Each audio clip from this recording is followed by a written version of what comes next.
Hey, it's Chris, Liege Games. Let's do this. 3 of my top 5 games that I knew about launching in June are coming out this week. So that's why this week is going to be really interesting. If you like it, smash the thumb. Let's do this.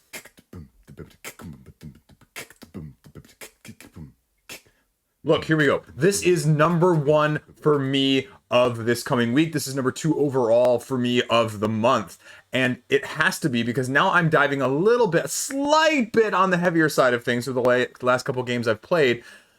But this is supposed to be Mindclash's most accessible game where you are trying to be a witch taking over a coven of the titled role Septima, while trying also not to attract the attention of witch hunters who are locale. Simultaneous action selection in combination with positive reinforcement from other players, meaning in you taking one of the 9 possible actions each turn, if somebody else takes the same action, then you're going to get an additional bonus, but it's also going to raise the additional suspicion of the witch hunter, so you have to balance out accordingly. Heal, enthrall, or even convince the townsfolk to be on your side to help them support your coven. Because the witch trials are happening, and if you can get them acquitted, they will possibly join your coven to make it even stronger. The claim to fame on this one, like I said, is Mindclash's most accessible game. 4 people playing, but under 2 hours. That is a sweet spot for me, and that's why I'm so pumped. The biggest question I have so far is that if you're going to offer something like this, is the deluxeification going to be something that's going to entice me to get it now? Or with something like First by Flight coming out this past week, something that I will want eventually in my collection, but maybe not the get it now on crowdfunding. So that's going to be the biggest make it or break it. I'm imagining all of the biggest players will have videos out there, and so we'll kind of see everything that unfolds, hopefully a rule book as well on day 1. That's Mindclash, that's number 1. Next up, I am really looking forward to this one as well too. This is Amygdala from Game Brewer. This is more of an abstract take on an emotional board game. And so what I mean by that is that you can see the pictures here of your own individual boards, but you're doing a little bit of area control in an abstract manner by controlling pieces of the brain that are going to allow you to unlock additional emotions on your own player board, and then claim victory points at the end based on how many you have. Now, it's a deluxe edition, as it says here, 250 freaking deluxe acrylic tokens. And just like the end of Mindclash there, how much is this one going to cost me? Because acrylics are, it's a step up. And if it's something you really love with either of these games, what price are you willing to pay? What is an acceptable price? We're seeing the market getting tested on a literal week-by-week basis. I mean, see Suro from this last week, right? So this is what they're doing. You're getting 2 to 4 players, GameFound Deluxe exclusives. Now, if you're going to do exclusives here in terms of actual products and components, are we going to see any gameplay additions? Are we going to see any little mini expansions? What are we going to see along with this from Game Brewer? It looks freaking fantastic. You've got set collection, you've got resource management, and you've got area control in an abstract setting. That is why, especially the abstract setting, it has me at number 2. It's a slightly more interesting looking Azul to me.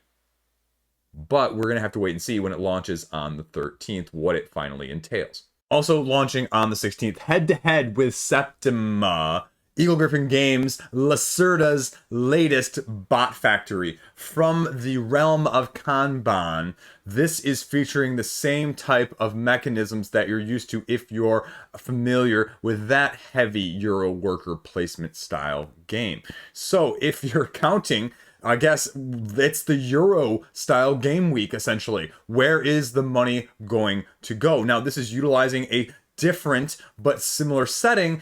That mechanism that is so familiar is the turn order based on the worker placements actually on the board. Sandra, the bot from Kanban, is going to be moving from place to place, worker placement spot to worker placement spot, using potentially spots to get in your way and to force you to adapt to what is in front of you. Gather parts, it's bot factory, right? Make bots, make them better, improve them, sell them, complete orders, and do it the most efficient manner. How is this going to compare to the other Lacerda Eagle-Gryphon games? What is the campaign going to look like? What do you think? Is Septima going to raise more than this? Is Bot Factory going to raise more? It'll be interesting to see, because I don't know if Eagle-Gryphon Games is going to do what they have done in previous campaigns, especially the more recent On Mars second campaign, where again they opened up the storage, the back shelves, if you will, from previous games, previous campaigns, and they offered a lot of the Kickstarter editions at almost a Kickstarter level price initially, so people could get in on it. And I think a lot of the money that was raised, it kind of gave it an inflated sort of how much it was in the overall scheme of things. But I mean, that's okay too. But it's going to be interesting to see if that is a repeat on future Eagle Gryphon Games crowdfunding campaigns, or if that is sort of a here and there sort of, do it at your own risk, or pass on it at your own risk, I guess, more accurately. So it's launching on the 16th. Probably going to be too heavy for me, but that's why I'm looking at Septima. Does a new Vatel Lacerda heavy worker placement style game, although it says it's going to be lighter than the previous predecessors, especially Kanban. And does that make you want to be in on it more, less, or somewhere in between? Now, next up is from RDI Games. This is, the makers of Canvas and their very, very successful sequel follow-up expansion for Canvas. Now we have their next take called Globetrotting. And you're going, well, why is that interesting, Chris? Globetrotting? You're just going around the world, right? Well, let me show you the prototypes. Here are the prototypes, and you can see, just for that example, you have 3 routes that you are using to circumnavigate the globe. And so what you're trying to do is you're trying to draw point A to point B, but you're going to be having to go through certain areas, and you can only pick one of the 3 areas that are out here in the first place to use on one of your 3 routes that are going simultaneously. And if you meet up at the same location as someone else, then you can potentially get a bonus interaction there as well. Did I mention you have global objectives, and you also have a bucket list that you have to complete along the way for additional bonus points? Yeah, the additional 3D element really kind of gives it a different spin of things. Now, does it need to be a 3D element? Is it more like the Everdell tree and the deluxification standpoint? I don't know, but it's an intriguing concept if the 3D element is really worth it, because I would argue that something like Everdell, which I'll have a review coming out of shortly, the 3D element almost gets in the way at the same time. Could you have our Cartesian flat map here and almost get the same effect for a significantly less price? RDI is establishing themselves as more of a chip theory, more of an IV games, where you're getting a little bit of a deluxified avenue of this game, and are you willing to pay more for it? I mean, because that's what Canvas is too, right? I don't say that as a negative, I just say that as a matter of fact. So we're going to see, again, what RDI can do when this launches on the 14th. Next up, launching on the 15th, this is actually a relaunch. This is the Umbrella Academy board game from Mantic. Now, you may remember Mantic from Hellboy. And so they're going from the comic book license here in the board game scheme of things. And you might go, Chris, didn't I already have an Umbrella Academy board game? Yeah, you did. You had this Umbrella Academy board game here from Umbrella Academy Games, which I don't believe was very well thought of when it was received. But it got almost $350,000, or just over that, in terms of funding. Now, Mantic went the other way. Mantic only scored $59,700, with just under its funding goal when they decided to cancel. I guess internal projections were not clearly meeting the external projections of what was being offered. And this is a 1 to 5 player game. You may recognize it from the, the reason I recognize it from the Netflix series. And so it's a comic book, though, in the first place, and as a cooperative game that was sort of leaving people a little bit wondering what it was going to offer in terms of gameplay content, as well as just mechanistic approach. There was a lot of plastic involved last time, and so the question is going to be, looking through this previous page, what's going to be the big difference with this deluxe upgraded plastic component? Are we going to see standees? Are we going to see price point reduction? Is it going to be some more similar to Anunnaki, which just finished as well? £75 was the deluxe edition, and that was really the only edition that you could get. I mean, you're talking $100 for a co-op games, and people were a little bit less enamored with that. I don't think it's because the IP is not well received, because, see case in point here, $350,000. So, or maybe people are just gun shy. Maybe they're gun shy because the other one wasn't that good. I don't know. Mantic putting out new stuff. You can see all the characters. You can see on Tabletopia a few unlocks that they did. And so we'll see what happens. What do they do differently? And why should you actually reconsider it now? And where are they going to end up when it launches here on the 15th? Speaking of 15th, over on GameFound, we have Bretwalda. Dark Ages, Diplomacy, Coercion, Ruling of the Anglo-Saxons. One of 4 different various factions that you can utilize in an asymmetric area control game. Well, okay. Add some miniatures in. Is it more intriguing? Less intriguing? We'll see. Again, not a ton of information on the gameplay itself, but you can kind of see what all is going to go on here. It's going to be some sort of, epic area control Civ style conquering game, but the mechanics really aren't being explored at all on the page yet. If you hop over to the Board Game Geek description, you get a little bit more. It says 1 to 4 players on here in about 2 hours. Development, mobilization, movement, 2 actions per season over 12 rounds, and you're going to get new events or new armies potentially storm the board, even if they're not associated with you or one of the other factions in the first place, to cause more chaos. Bartering and alliance building are essential to success, but you got to be watch out for the inevitable betrayal as well. Also launching on the 15th. Did you ever want to ride a bird and do resource management? Well, I have a game for you. This is Clash of the Galliformes, and this is launching as well on the 15th. Now, if you hop over to the website, you can get a little bit better look of what the game board looks like in a combination of puzzle-esque tech tree resource management as you upgrade along your own personal player board. 30 to 60 minutes, 2 to 4 players, and they're going to start with a stretch goal of unlocking that 5th player element with 6 languages as well to go along with it. They give a little bit of example down here when 2 players are battling, attack versus defense. Points are going to be acquired in many various ways from your own personal board, as well as just the number of cubes you own to the number of tech tree completions that you have in the first place. 9 points for whatever the golden egg is, so you can see whatever that entails. And you can get a little bit more of a sense of it over here with a few other pictures on the Board Game Geek page of what the resource management is going to do and how you can sort of compete. There are 3 videos up in the first place, so if you want to know a little bit more of how to play, there's a 16-minute video right here from Game in a Nutshell. It's going to be an interesting test of the market because I wasn't expecting giant birds that could be ridden to be one of the sentences I would be saying coming out of my mouth this year on crowdfunding. But then again, I've said a lot of things that I wasn't expecting as well. So hey, what the heck? This is nothing new or different from that aspect. Check it out when it launches on the 15th. I have a new addition, it says right now, for the chemistry wielding game Compounded, as well as a roll and write in the same thematic incorporation. Dice Hate Me games, combination of building chemical compounds, utilizing individual elements at your disposal. Watch out though, because some of the elements are flammable and you can kind of cause some laboratory explosions. So how does this translate into a roll and write? That was the big theme or the big incorporation of 2020 to 2021. So we're seeing that still trickle here and there, not nearly as much. But it'll be interesting to see because sometimes these games are thought to be somewhat superior than the original version themselves, and sometimes they're not nearly as well thought of. So it'll be quite intriguing to see which side of that coin this one falls on. This one is also launching on the 14th. Now, so we're going to transition to last week's results of the over-unders. How did I do in gambling? Now, I said the most interesting one, the most funded one was going to be Dino Sitters. Well, didn't know ANZ was going to be launching this week. That killed it, 175,000. I was wrong on that one. Doing great. John Muir Trail, I said over or under $150,000. It ended up with 162. I said under, so I was wrong in that regard. The Breach over under, I said 500,000. I don't know if I said 500,000 euros or $500,000. Either way, it's over. I got that one right. And Kabuto Sumo Boardgametables, I said over under 500,000. I said over that one as well. 573,000, so I nailed that one as well. And RuneScape over or under $1.1 million. So 3 for 5. Not a bad week whatsoever. So what should we do this week?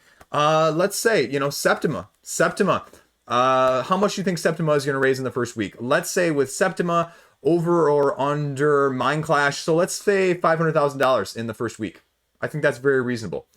Second one, we'll go to Amygdala. We'll go back to Amygdala here for a second, and we'll say Game Brewer Amygdala over or under $100,000 as an abstract game with 1,800. No, let's say 50,000 because it's an abstract game. There's only 1,800 people following it. I'm letting my own bias otherwise get ahead. Let's say $50,000 over or under for that one for number 2. Number 3, Arcs. Arcs is at 1.2 million. It's going to be ending the beginning of next week. And let's say Arcs is 1.4 million. Again, I'm going to go over 1.4 million. And then we have Castles of Burgundy, which is also going to be ending around the same time. That's at 2 million euros currently. Let's say, 16,000 backers. That is a ton of backers. Let's say 2.6 million euros as the over-under. And I'm actually going to go surprisingly over. We're going to say, and last but not least, you know what? Why not? Why not? Bark Avenue, $55,000. Does it break $70,000? I will go under on that one. That's it. There you go. Tell me what you think in the comment section. So, easy roundup, a little bit of everything this coming week. I am super pumped for Septima and Amygdala, I won't lie. And it's been obviously an exciting one with Aeon's End launching too, unexpectedly. So, It's been a great week from that aspect. Poor for my wallet, especially because I got a little new setup around here. If you missed the end of the video yesterday, yeah, that's right. I'm resting my hands on something that appears to be a table underneath me. There is a C-stand sitting above that I'm going to have another camera attached to, so you are going to get the overhead view. You're going to get the double camera angle going on in the near future for reviews, for talking about game purposes, for hands-on playthroughs, anything you want to see. Let me know what you want to see, because I'm going to be trying to do it. I'm going to be putting a higher quality product out there. If you missed yesterday's video, as an example, I read through, what is it, like 10 or 11 rule books, so there was no stumbling on the crowdfunding roundup. If you missed anything about any of the games that launched this past week, you can just check out that section of my video from yesterday, and you can get a full synopsis, because I read all of the rule books beforehand, then I made the video afterwards, so I could tell you all about the mechanisms, the uniqueness, my concerns, my highlights, my ups, downs, and everything else in between. So you don't really need to even do the legwork, and so you can get a better sense of, you know, again, how much time should I invest in this or not? And I'm going to be trying to put a higher quality product out there for you from all of these aspects going forward. So if you like that, please subscribe, please watch, please support me in that way. I have a Patreon down below and everything else along the lines. People are telling me I need to do collaborations. So anybody watching this, collaborations. I'm supposed to be collaborating with people larger than me, is what I've been told in the comment section, in the emails, from that aspect. So anybody larger than me want to collaborate, let's do this. I don't have a clue what I'm doing. I'm not very good at that. Got a couple videos already planned for next week. Again, with this setup, once I get this camera overhead, you're going to be seeing a lot more of that. It's just, maybe I should have done an over-under. Can I actually get that set up before next week at this time? That's really the other thing. TV time, because TV time is TV time, right? So I was sick. I was sick actually all last weekend. If you missed that aspect of things, I got the stomach flu. I was out for work of 3 days actually. I got sick on Saturday. Sunday was probably one of the worst days I've had alive. I kid you not. My abdominal cramping and abdominal pain was awful. My whole diet that day, I ate 3 pieces of bread. It's a great weight loss plan, let me tell you. It absolutely worked, but I was miserable. Miserable. I cannot describe it. Everyone else had it for like 24 hours. I had it for like 3.5 days. Awesome. Back to TV time, though. We finished Avatar: The Last Airbender, all 3 seasons with the kids. They loved it. Even the 1.5-year-old, he's like, Momo, Momo, Abu, Abu. So they're loving it. The 1.5-year-old has started saying the word Pokemon all the time. Loves a Pokemon hat that we have. Anyway, I'm not talking about TV. I need to stay on track here. And I found a new app that allows you to watch a lot of the K-dramas for free, but with ads. And there's one on there called The Watcher. It's absolutely one of the best shows I've watched probably in the last 1.5 or 2 years. Absolutely fantastic. Basically, corrupt cops. There's a murder that happens, and it has, in a 13-episode span, there's 16 episodes total, so I'm not quite done, so I don't know who did it. There has been a murder, there has been corruption, and it's hard to tell who's who because they're all shades. And I have literally, or it has literally made you suspect each of one of the main characters at least once, if not twice, at some point along this journey over this many episodes that I've watched. And so I've been really impressed by it. There was only one thing in just one of the episodes I just finished watching earlier tonight that I said, no, that didn't make sense. That was stupid. Everything else has been really solidly put together. I don't really have anything else I'm watching right now because those are about an hour-long episodes, and with you got the ads in there and with the having to read the subtitles and not being able to do anything else at the same time, it really limits it, but that's okay. I'm enjoying it, and that's what matters the most. Apart from that, I don't think we're having a game night. I was supposed to have a game night tonight, but my coworker who was going to do it with me bailed on me because we were sick last weekend, and she is not wanting to potentially get it, even though it's been a week now since I first or last got sick. No one else, my wife hasn't gotten sick. We had a family member stay over with us, cousin's daughter stay over a couple days in terms of just like babysitting and stuff, and she didn't get sick. And so I'm like, if you come over, you'll be fine, but sometimes, better to be safe than sorry. So I understand that as well. Otherwise, I've blabbed here enough at the end. That's all I got. That's all you need to know. And again, thank you for watching in the first place. Hopefully, you're going to be seeing some more cool stuff in the future, and I have plenty of stuff in store. So thanks. I appreciate it. Stay classy. Have a great weekend. Better than my weekend last one. Can't make this stuff up. Can't. You can't. It is what it is. Oh, last side note at the very end here. Would you want merchandise? Liege of Games merchandise. I have a few things in mind, maybe a logo, maybe just Liege of Games, or I've got a few other little tidbits that if people are really interested, let me know too.